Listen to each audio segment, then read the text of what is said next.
पहले तो string entertainment, अनुज, रीटा, सबको और एंजल स्पेशली सबको बहुत बहुत मुबारकबाद कि इतना अच्छा एपिसोड वेब सीरीज बनाया। वेरी वेल शॉट, परफॉर्मेंस बहुत अच्छी है।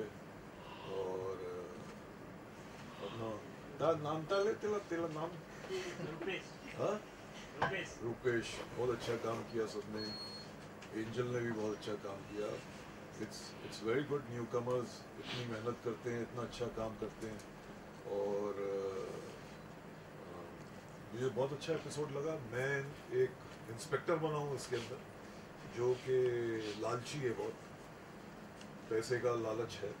वैसे तो सबको है हमको, लेकिन उसको ज़्यादा ही है। तो वो ये एंजल के पास पैसे इन्वेस्ट करता है और फिर कैसे इन लोगों को ब्लैकमेल करता है, ऐसा कुछ है थोड़ा सा नेगेटिव पॉजिटिव शेड का।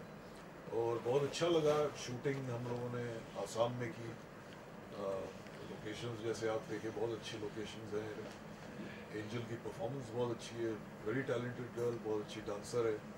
और सबसे बड़ी बात तो इंटरनेट सेंसेशन है ये बच्चे। 25 मिलियन, कितने मिलियन, 25 मिलियन फॉलोअर्स है इंस्टाग्राम पे। और उसके तेरे तेले कितने ले 14 मिलियन उसके फॉलोअर्स हैं। तो ये लोग इंटरनेट सेंसेशंस मतलब आ रहे हैं। और आजकल तो आप जानते हैं कि ये जो इन्फ्लुएंसर्स है, इन लोगों का क्या भाव मिलता है भाई, बहुत भाव है उन लोग का। तो all the best to the entire team and I am happy and proud to be a part of this project. Angel, आपसे जानना चाहूँगा कि कैसा एक्सपीरियंस रहा सबसे पहले तो एक किरदार करने का, और बहुत कॉन्फिडेंट लग रही है ऑन स्क्रीन आप। अगर कुछ बताया कि क्या क्या प्रिपरेशन करनी पड़ी और किरदार के बारे में अगर कुछ बताया आपने। जी थैंक यू सो मच पहले तो कॉम्प्लीमेंट के लिए, एंड थैंक यू आप सब आए। और आई होप आप सबको पहला एपिसोड बहुत पसंद आया हो। आज रिलीज़ हो चुका है मेरे यूट्यूब चैनल एंजल राइज 007 पर। सो मेरा एक्सपीरियंस तो बहुत ही अच्छा लगा, क्योंकि मेरी फर्स्ट वेब सीरीज़ है, तो मैं बहुत ज़्यादा नर्वस भी हूँ साथ ही साथ। एंड बहुत कुछ सीखने को मिला। मेरा कैरेक्टर बहुत ज़्यादा एक बोल्ड है और मेरे से बिल्कुल अपोजिट है, क्योंकि मैं बहुत शांत रहना पसंद करती हूँ। और प्रिया शांत रहना पसंद नहीं करती है, वो कुछ ना कुछ परेशानी क्रिएट करती रहती है, या तो कहीं मार पीट कर लेगी या कुछ भी, मतलब बिल्कुल अपोजिट, बोल्ड, मुंहफट, बहुत ही धांसू कैरेक्टर है। सो आई होप आपको पसंद आया होगा। और क्या क्या प्रिपरेशन करनी पड़ी, क्या किसी किरदार को आपने देखा था ऐसे, और क्या क्या तैयारियां की थी आपने? प्रिपरेशन ऐसे हुई कि सीरीज स्टार्ट होने से पहले 1 मंथ का पूरा हमारा वर्कशॉप था। सो विजय सर जो इस सीरीज़ में भी है, उन्होंने हमें वर्कशॉप कराई थी। सो उनके थ्रू हमने जितना भी सीखा और आपको देखने को मिलेगा। आई होप हमने जस्टिस किया हो और आप लोगों को पसंद आया हो। एज एन एक्टर कैसा एक्सपीरियंस रहा? शाहबाज सर है और भी कई सारे एक्टर्स हैं फिल्म के अंदर। इतने बड़े बड़े एक्टर्स के साथ मुझे काम करने का मौका मिला, तो ये अपने आप में बहुत बड़ी बात है। एंड मैं बहुत ग्रेटफुल हूँ कि मुझे ऐसा एक्सपीरियंस मिला। Shahbaz sir, ma'am, Supriya ma'am and Vijay sir and सभी बड़े बड़े एक्टर्स के साथ। मैं बहुत ज़्यादा नर्वस हो रही है, सॉरी, मुझे माफ़ करना। सो या आई एम ग्रेटफुल। बहुत अच्छा लगा and it's great, it's all team work. कोई बड़ा कोई छोटा नहीं होता इस प्रोफेशन में। इस प्रोफेशन में सब बराबर हैं जो भी एक प्रोजेक्ट में काम कर रहे हैं। कोई किसी के पास एक्सपीरियंस ज़्यादा होता है, किसी के पास नहीं होता है, बड़ा छोटा कोई नहीं होता है। तो आप जिस तरह से आपने कॉन्फिडेंस से काम किया, very proud to see your work and I wish कि ये महीना भी बहुत अच्छा है and I wish you all the success and all the best to you for your future. Thank you sir, means a lot. Shahbaz sir, जैसे हमने angel को देखा है, रुपेश को देखा है रील्स बनाते हुए, क्या ऑन सेट कुछ रील्स बनाई आपने इन लोगों के साथ? क्या क्या कितनी क्यों वायरल हो गई थी? कुछ सिखाया रील्स के बारे में इन्होंने आप लोगों को? बहुत कुछ सिखाया, लेकिन सीख नहीं पाए। हम लोग को नहीं समझता यार इंस्टाग्राम। हम लोग की जनरेशन को इतना नहीं मालूम है इंस्टाग्राम वगैरह, जो ये आजकल का जो ट्रेंडिंग वेंडिंग जो चक्कर है ना, थोड़ा बहुत टाइम लगेगा हम लोगों को। लेकिन ये लोग तो मास्टर्स हैं। हम लोगों का बहुत रील वायरल हुआ था जिसमें मैं भी डांस कर रहा, इसने मुझे भी डांस करवाया। एंजल, आपसे जानना चाहूँगा, आप रील्स भी बनाती है और अब जो है आप एक्ट कर रही है, क्या डिफरेंस महसूस किया एज एन एक्टर आपने, अगर उस बारे में कुछ शेयर करें? जी, मुझे बहुत मतलब सीखने के लिए, इम्प्रूव करने के लिए बहुत कुछ मिला, क्योंकि रील्स में तो ऐसा होता है कि शॉर्ट चीज़ें होती है तो उसमें बहुत कम टाइम में भी चीज़ें हो जाती है, बट जब हम इतना बड़ा प्रोजेक्ट करने जाते हैं तो टाइम के साथ एफर्ट, सब कुछ, सबकी मेहनत और सब साथ में ग्रुप में काम करते हैं, तो बहुत बड़ा एक्सपीरियंस था मेरे लिए और मुझे सीखने के लिए एज एन एक्टर भी बहुत कुछ मिला। और अभी कितने एपिसोड रिलीज हो गए और बाकी के एपिसोड कब तक रिलीज होने वाले हैं वो भी आप? जी, अभी आप लोगों ने जैसे देख ही लिया है, फर्स्ट एपिसोड सीरीज़ का रिलीज़ हो चुका है और बाकी के 5 एपिसोड हर हफ्ते में रिलीज़ होंगे। सो आज 29 मार्च है, आज फर्स्ट एपिसोड रिलीज़ हो चुका है, सो अगले हफ्ते सेम इसी डे को रिलीज़ होगा। अच्छा, एक एपिसोड हाँ एवरी जी। वीक रिलीज हो। तो अब मैं सबसे गुजारिश करूंगा, सबसे पहले तो आप लोग यहाँ आए, आप लोग हमारे ऐसे स्तंभ हैं जिनके बिना कुछ चलती नहीं गाड़ी, तो आप लोग ज़रा इसको और पुश करो। यंगस्टर्स हैं, ये लोग मेहनत करके आगे आना चाहते हैं और आप लोगों का साथ रहेगा तो बहुत अच्छा रहेगा।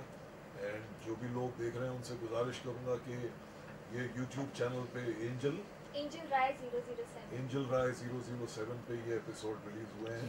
घोटाला web series, fantastic web series, very entertaining. तो आप लोग सब सब्सक्राइब करें, लाइक करें, शेयर करें और एंजॉय करें। के बारे में बताइए और क्या क्या तैयारियां करनी पड़ी, जैसे मैंने पहले भी पूछा था, अगर कुछ शेयर करना चाहे आप लोग किरदार के बारे में और किरदार की तैयारियों के बारे में। As far as I am concerned, मैं तो माँ हूँ असल ज़िंदगी में भी और पर्दे पे भी, तो मुझे तो खास तैयारी नहीं करनी पड़ी, मेरी रिहर्सल घर में होती रहती। तो same thing I was doing there and ये मेरे भाई के शैतान बेटे बहुत बेटे हैं मेरे साथ। सो आप बताओ। फिर क्या कहना चाहोगे आप? और किरदार बहुत ही फ़नी भी है और लोगों को ऑलरेडी आपने देखा होगा कि अच्छा रिस्पांस मिला है आपको, क्या कहना चाहेंगे, क्या क्या तैयारी करनी पड़ी और जो आपने डिक्शन यूज़ किया है तो क्या कहना चाहेंगे उसके बारे में? बस यही कहना चाहूँगा कि पहले जब कर रहा था तो बहुत नर्वस था, ऐसा लग रहा था कि कर पाऊँगा या नहीं, लेकिन फिर बाद में वहाँ पे गए शूट पे तो देखा, सीखा, एंजल को भी देख के सीखा, तो धीरे धीरे सब हो गया और अच्छे से हो गया। फिर पकड़ लिया धीरे धीरे कैरेक्टर, और जो बोलने का तरीका है तो पहले मुझे लगा कर पाऊँगा कि नहीं, लेकिन धीरे धीरे हो गया और ध्यान देने लगा थोड़ा, मैं बार बार प्रैक्टिस करता रहता था भाई रिहर्सल, तो हो गया। क्या डिफरेंस महसूस किया आपने? जैसे मैंने एंजल से भी पूछा था कि आप लोग रील्स बनाते हो और यहाँ पे तो एक्टिंग करना था आपको, और क्या क्या मतलब क्यों डिफ़िकल्टी आई, क्या क्या चैलेंजेस आए और क्या डिफरेंस महसूस किया आपने एज एन एक्टर? हाँ, वही है, एंजल ने जो बताया कि यहाँ पे तो कम सेकंड में हो जाता है, शॉर्ट वीडियो 15-20 सेकंड में हो जाता है, लेकिन जब पहले बड़ा काम करते हैं तो थोड़ा लगता है कि कैसे कर पाएंगे, वो भी पहली बार।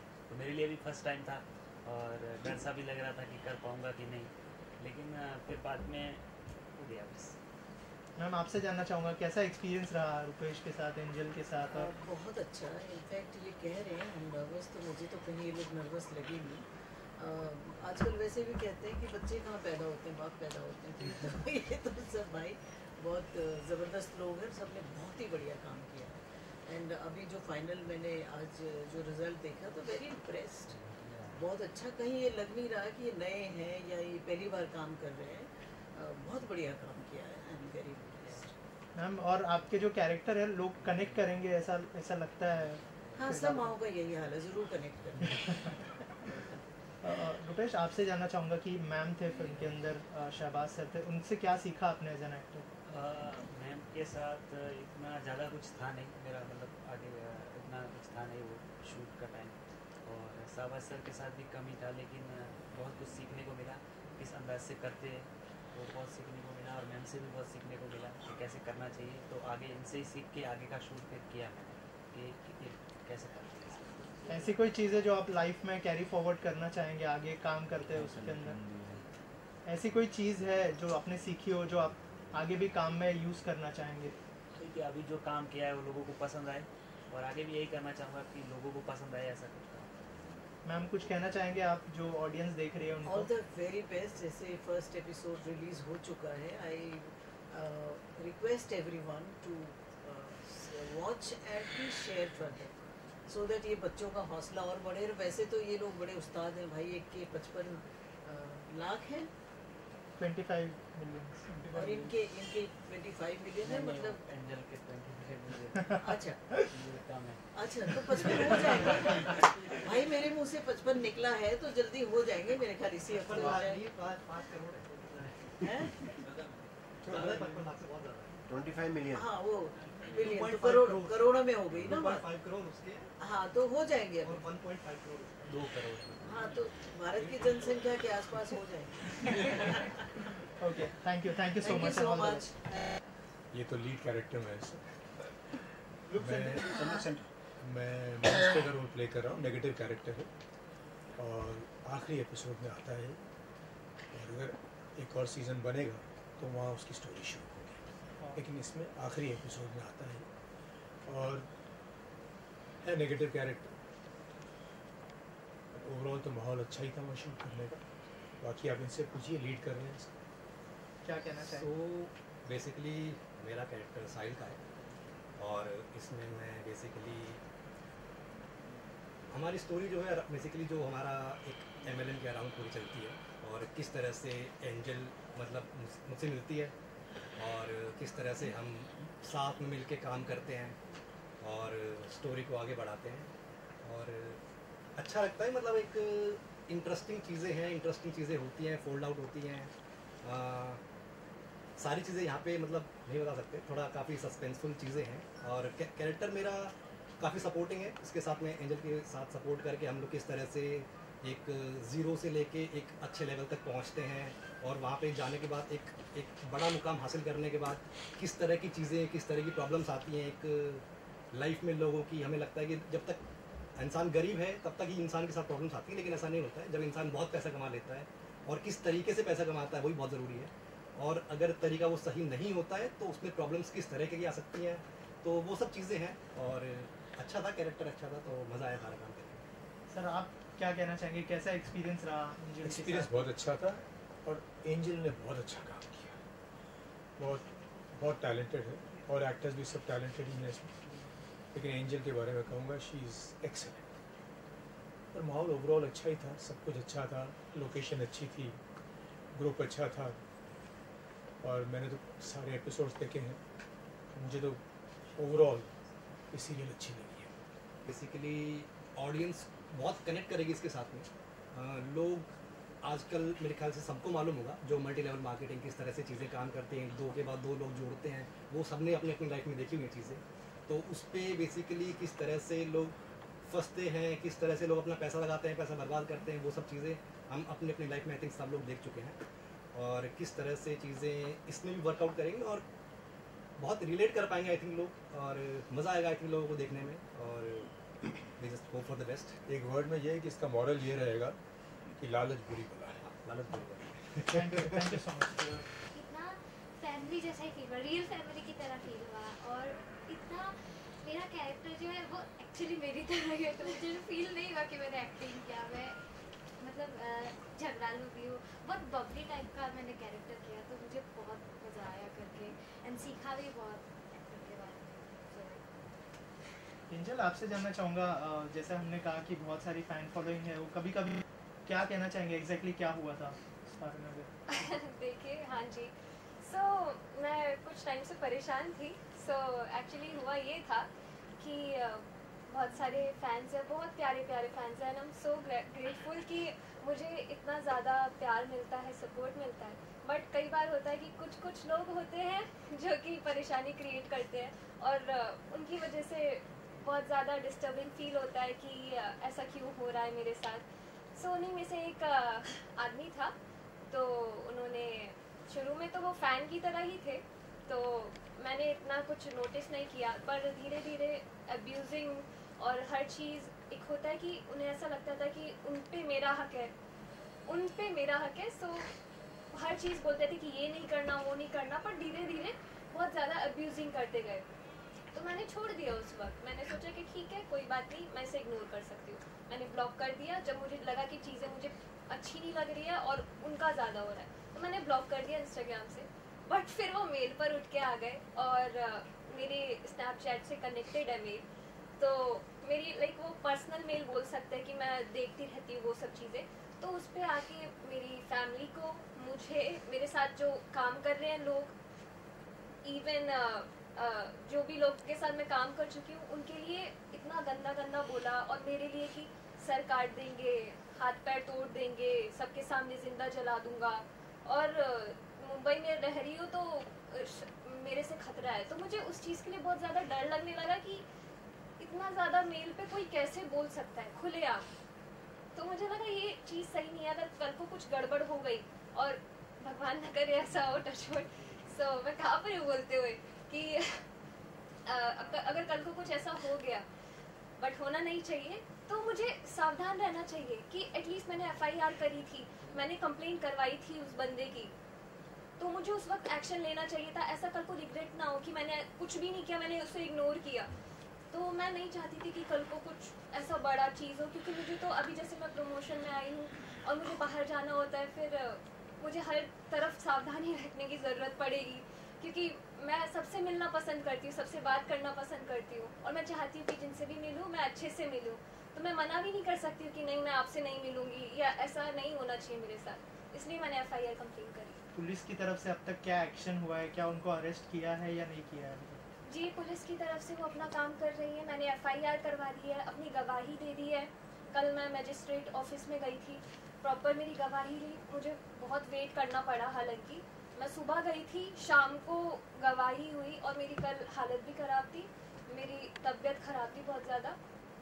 सो मैंने तो अपनी तरफ से हर चीज़ करी, अब ये पुलिस के ऊपर है कि वो अपना काम करेंगे, एंड आई एम होपिंग कि वो पकड़ ले उस बंदे को, ताकि मुझे ऐसा डिस्टर्बिंग फील ना हो और ऐसा घबराने की ज़रूरत ना पड़े। राइट। ऑल्सो फैंस को कुछ मैसेज देना चाहेंगे कि कभी कभी जो उनका ज़्यादा प्यार भी बहुत मुश्किल क्रिएट कर लेता है एक स्टार के लिए, कुछ कहना चाहेंगे आप अपने फैंस को? जी देखिए, ज़्यादा प्यार तो कभी मुश्किल क्रिएट नहीं करता, पर अगर प्यार किसी को नुकसान पहुंचा रहा है, अगर आपका प्यार किसी को नुकसान पहुंचा रहा है, तो वो गलत चीज़ है। तो मैं सभी से यही चाहती हूँ कि देखिए, प्यार करिए, हमें प्यार दीजिए, मुझे बहुत अच्छा लगता है कि मुझे इतना प्यार मिलता है, मुझे खुद बहुत खुशी होती है, पर उस प्यार का गलत फ़ायदा ना उठाए और किसी को नुकसान ना पहुंचाए कि उसे घबराना पड़े या कहीं बाहर जाने पे सोचना पड़े। तो मैं यही चाहती हूँ कि अगर आपको सोशल मीडिया पे स्पेशली अगर आपको इस चीज़ की फ्रीडम मिल रखी है कि आप कुछ भी कमेंट कर सकते हैं, किसी को भी कुछ भी बोल सकते हैं, तो उसका गलत नुकसान ना उठाएं।